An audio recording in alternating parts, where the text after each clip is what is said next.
Mas esse recurso não pode ir para aumento de salário. A máquina não pode gastar mais consigo do que com a população. Hoje é essa a situação. Vários estados chegam a 80% entre ativos e inativos. Quer dizer, na verdade, nós existimos para servir a máquina, em vez de a máquina nos servir. Essa é a transformação do Estado que nós temos que fazer. Nós queremos não um Estado de autoridades que manda na gente, vive às nossas custas e gasta mais do que nós mesmos recebemos de serviço. Nós queremos um Estado que nos sirva. Nós queremos inverter essa lógica. Em vez de ser uma lógica da autoridade, é a lógica dos servidores públicos. Então, para nos servir, saneamento, água, educação, saúde, segurança. E não uma máquina que existe para si. Era a terceira grande item de despesa. O primeiro grande item de despesa, a Previdência. Nós fizemos a reforma da Previdência. Segundo grande item de despesa, juros. Eu quero anunciar aqui os cálculos que você fez, o que seriam os nossos gastos, caso a dívida continuasse crescendo como estava, e com aquele juro de 7%, e o que elas são hoje, chega a quase 100 bilhões, o que nós economizamos em juros para frente. Então, atacamos a segunda grande despesa também, e agora estamos indo para a terceira, que é justamente permitir a quem está em desequilíbrio travar essa concessão automática de aumentos num país em crise, com desemprego enorme, dá uma travada lá. Então, essa é a situação de emergência fiscal, é o capítulo que nós chamamos de 2. Tem uma versão um pouco mais aguda disso, mas não é a nossa. A nossa, então, é interessante isso, porque quando começou, a nossa era bastante abrangente, com uma potência fiscal de quase 50 bilhões, e a que estava na Câmara era mais frágil, que era a do Pedro Paulo, que cobria só a União. A nossa cobria estados e municípios e tinha muita potência. Fomos interagindo com a classe política, fomos calibrando para menos, e ele foi calibrando para mais. Aí ele botou dentro estados, União, começou a botar todo mundo para dentro, estados, municípios, e foi calibrando para mais. Nós fomos calibrando para menos. Parece que ele deu uma declaração que a dele hoje é mais potente que a nossa. Problema nenhum. Problema nenhum. Elas conversam entre si ali na frente. Queremos parabenizá-lo pela iniciativa, pelo esforço, e talvez até pelo conhecimento. Ele está, de repente, conhecendo mais até da classe política do que a gente, porque ele acha que a dele tem mais potência e pode ser aprovada. Nós vamos torcer por ele, mas nós enviamos uma um pouco mais branda, mas que tem todas essas travas automáticas, e ela não era só por 2 anos, que era a emenda dele. A emenda dele era de emergência para a União por 2 anos, para abrir espaço de gasto.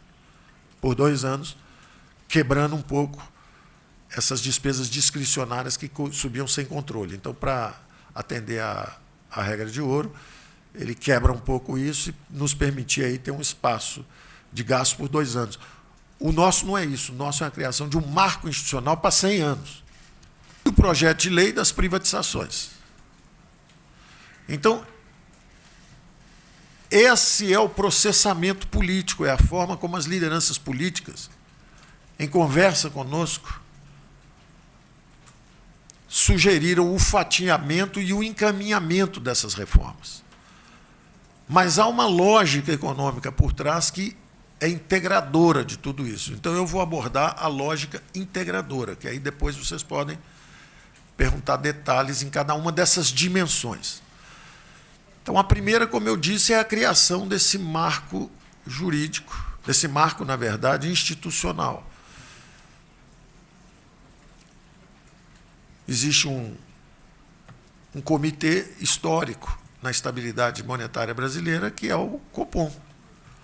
Ele se reúne e ele diz se os juros vão subir, se os juros vão cair, para assegurar as metas de inflação. Nós estamos, da mesma forma, criando agora, é diferente, porque não é um comitê executivo, ele não toma as decisões, mas o objetivo é justamente criar essa cultura de responsabilidade fiscal, porque a lei já existe. Então, se todos os governadores, todos os prefeitos, se a União, todos sabem que são monitorados a cada 3 meses, e todo mundo sabe o que está acontecendo com cada um desses entes, se todos os estados tiverem dificuldade, como estão hoje, e todos os municípios, evidentemente está havendo algo errado. O que é? A concentração de recursos no governo federal.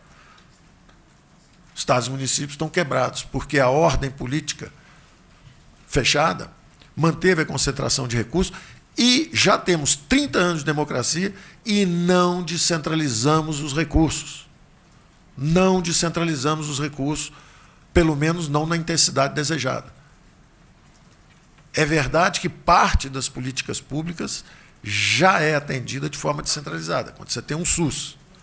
Mas a formulação, a concentração de recursos, quem decide para onde vai, para onde não vai, era o governo federal ou, como diz numa imagem brilhante do nosso experiente Mansueto, o Brasil é gerido por um software. Então, um software que fica rodando, manda dinheiro para todo mundo, dá aumento para todo mundo, faz progressão automática de carreira, dá dinheiro para cada setor e tal. E, no final,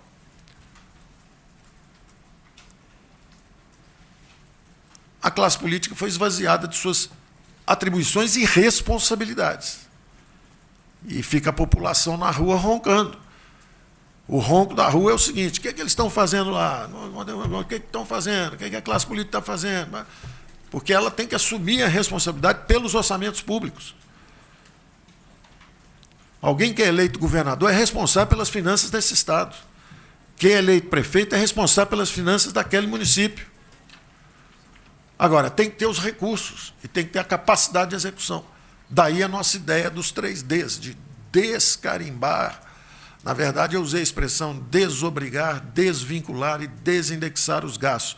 Quebrar o software e atribuir essa responsabilidade à classe política. Esse era o projeto original. Evidentemente, conversando, nós não somos revolucionários. Os liberais nunca são revolucionários. Os liberais são evolucionistas. O Brasil não estaria pronto para desindexar, desvincular e desobrigar tudo de uma vez. Afinal de contas, há uma cultura política em funcionamento. Então, em conversa, justamente com todos esses atores, TCU, TCE, Ministro Supremo, governadores,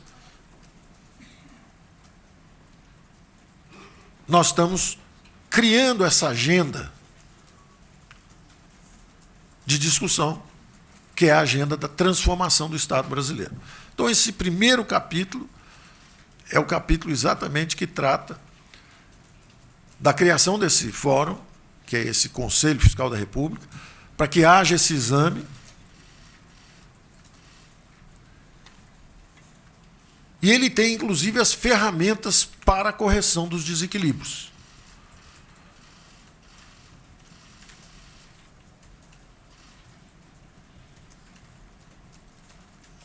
Ele envolve União, estados e municípios, ou seja, ele é abrangente para todos os entes federativos.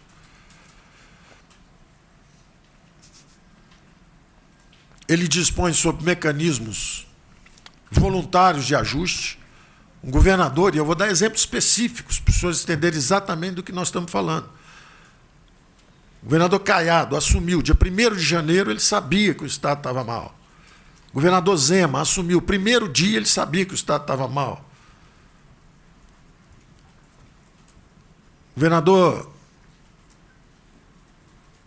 Eduardo, Rio Grande do Sul, primeiro dia sabia que estava mal. Poderiam ter pedido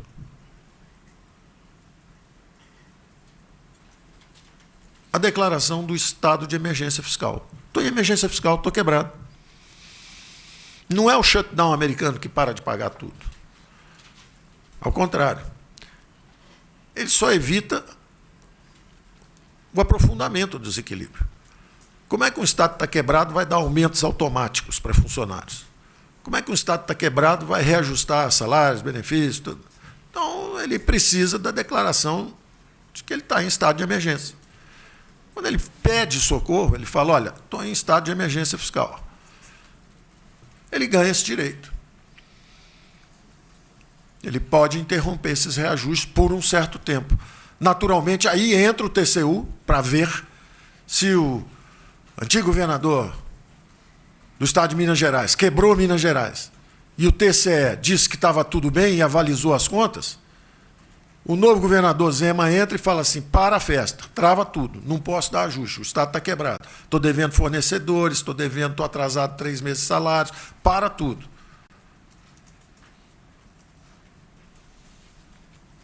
E aí vai ele interagir com sua Assembleia Legislativa, mas ele tem pelo menos 6 meses para travar tudo, enquanto a Assembleia examina se realmente é um caso de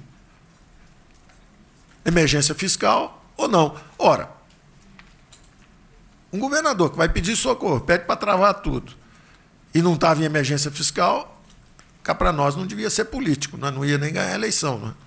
É claro que é impopular fazer isso, mas ele pede essa decretação do estado de emergência fiscal. Aí ele dá ao TCU justamente a capacidade de interagir com os TCEs. O TCE vai lá e fala, olha, o TCU fala, vem cá, como é que o governador pediu isso aí? Vocês aprovaram as contas dele? Nós aprovamos. Ué, pode ser o crime de responsabilidade fiscal. Estão aprovando conta, estava tudo quebrado, está devendo fornecedor, não está pagando salário. Que história é essa? Ou seja, nós temos que permitir uma coordenação dos poderes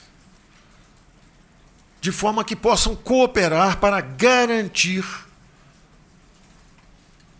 o equilíbrio fiscal dos entes federativos. Hoje isso está solto.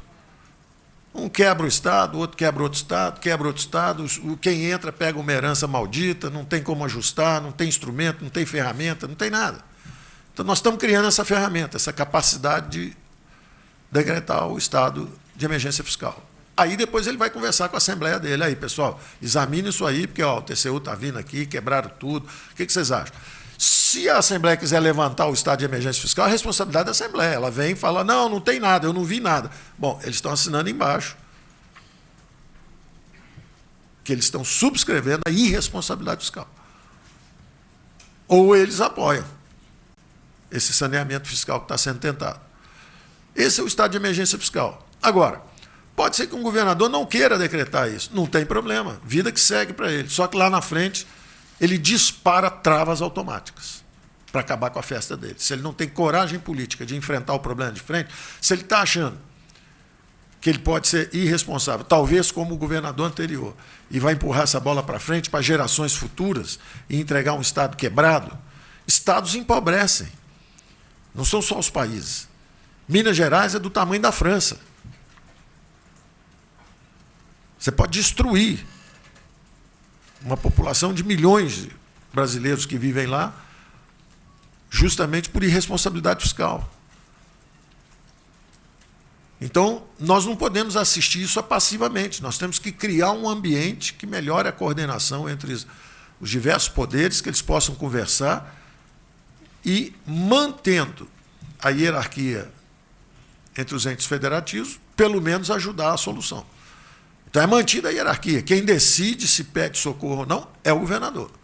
Se ele não decidir assim e continuar estourando todos os índices, aí dispara mecanismos automáticos. Nenhuma crise fiscal dura mais do que 1 ano e meio ou 2. Em 1 ano e meio ou 2 acaba, porque o PIB cresce aí 6%, 7% ao ano, vai ter crescimento econômico, 2%, 3%, inflação de 3%, 4%, o PIB cresce 7% ao ano, 2 anos cresce 15%, se as despesas ficaram travadas, e aí nós atenuamos bastante isso. Nós íamos desindexar tudo, mantivemos indexação de salários mínimos, mantivemos dos benefícios previdenciários, já que tínhamos feito uma reforma da Previdência, pedido do presidente Bolsonaro, da mesma forma que cada político pediu também uma coisa que fosse mais importante ou aqui ou ali, governadores pedindo, olha, eu preciso de travas, eu não tenho ferramenta para gerir. Então, esse primeiro capítulo é a criação do marco, o segundo capítulo é justamente essas ferramentas de controle de despesas, onde você tem, primeiro, esse estado de emergência, depois as travas automáticas e, finalmente, os mecanismos auxiliares, que nós chamamos, inclusive, de plano Mansueto. O governador que falou, olha, eu estou em estado de emergência fiscal, você trava as despesas, não pode dar aumento de salário e ter progressão automática de salário quem está quebrado. Então, você trava aquela despesa ali um pouco, ao mesmo tempo, você dispara uma antecipação de recursos, ele Você calcula quanto vai ser o ganho fiscal com essa trava por um certo tempo. Ao mesmo tempo, você pode antecipar alguns recursos para tocar saúde, saneamento, policiamento. O plano Mansueto entra dando essa folga de recursos por um tempo, mas esse recurso não pode ir para aumento de salário. A máquina não pode gastar mais consigo do que com a população. Hoje é essa a situação. Vários estados chegam a 80% entre ativos e inativos. Quer dizer, na verdade, nós existimos para servir a máquina, em vez de a máquina nos servir. Essa é a transformação do Estado que nós temos que fazer. Nós queremos não um Estado de autoridades que manda na gente, vive às nossas custas e gasta mais do que nós mesmos recebemos de serviço. Nós queremos um Estado que nos sirva. Nós queremos inverter essa lógica. Em vez de ser uma lógica da autoridade, é a lógica dos servidores públicos. Então, para nos servir saneamento, água, educação, saúde, segurança. E não uma máquina que existe para si. Era a terceira grande item de despesa. O primeiro grande item de despesa, Previdência. Nós fizemos a reforma da Previdência. Segundo grande item de despesa, juros. Eu quero anunciar que os cálculos que você fez, o que seriam os nossos gastos, caso a dívida continuasse crescendo como estava, e com aquele juro de 7%, e o que elas são hoje, chega a quase 100 bilhões, o que nós economizamos em juros para frente.